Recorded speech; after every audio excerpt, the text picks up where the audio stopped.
Hi, this is Clara. I'm an executive coach for senior leaders. I support them in getting back to their best selves so they can go and find work that's fulfilling and do their best work. Let's talk about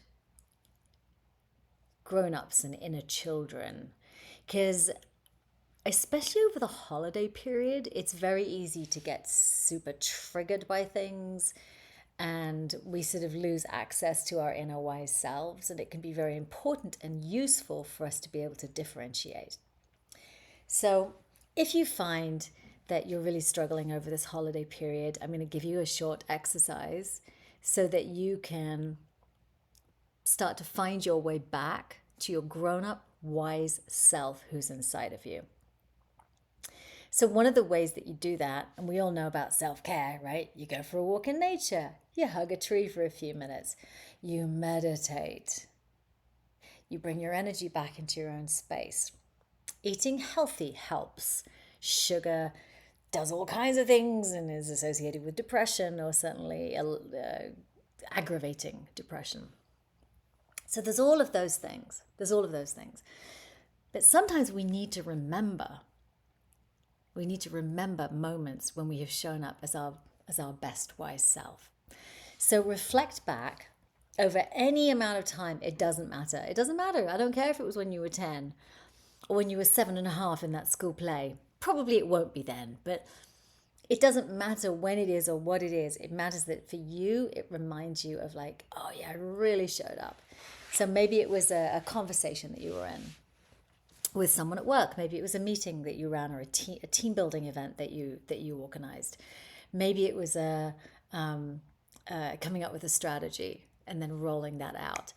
But try not to think about it as something that ran over months, unless you were brilliant for that whole time. But like a moment in time when you felt you felt grounded, you felt empowered, you felt strong, you felt clear in a very sort of easy, natural way. Go back and mine your history for 2 or 3 occasions like that. Write them down, because the brain forgets. We get into neurological habits, and those habits generally, they cause us, we're heat-seeking missiles. We're neurological heat-seeking missiles. So our brain functions a certain way and it looks for certain things. So if we're wired for self-criticism, or we're wired for where we failed, the brain is pretty much, that's it. It's on all the time. Oh, there it is again. See, I forgot to do that thing, and that resulted in that. Oh God, if I'd been on it, that thing wouldn't have been missed. When your brain's wired for this, one of the ways you start to unwire it is you look back and you teach it. You go, okay, but let me show you a new picture. Remember this time when it wasn't perfect and we were just sort of us, when we like knocked it out of the park? Because you've got to throw a sports analogy in somewhere. You have to start showing your brain pictures. I look like one of those, can I get out of here?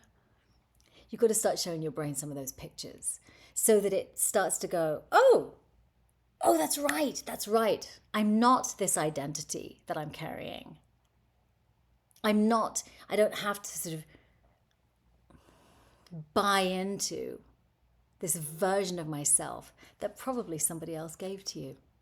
Or you just got worn down and took it on. So go back and mine the past, find 2 or 3 examples of times when you showed up as your best, wisest. This isn't about being like, I was powerful and I took over everything. It's not about that. It's like, I just felt really great and I showed up and I did the things, and like there's an exhale around that, because you've somehow through that memory found your way back to yourself. That's the goal here. That's the goal, to find your way back to yourself, because that wise woman or man or person inside of you, that's who you need access to. That's the part of you that is overseeing your life. That's the part of you that's going to show you what is next and how to move yourself into the kind of life that nourishes you, where you feel you belong, where you feel like yourself, and where you're contributing. That version inside of you. So what a wonderful time to reacquaint yourself with that that human in you. Take care over the holidays, and let me know if I can support you.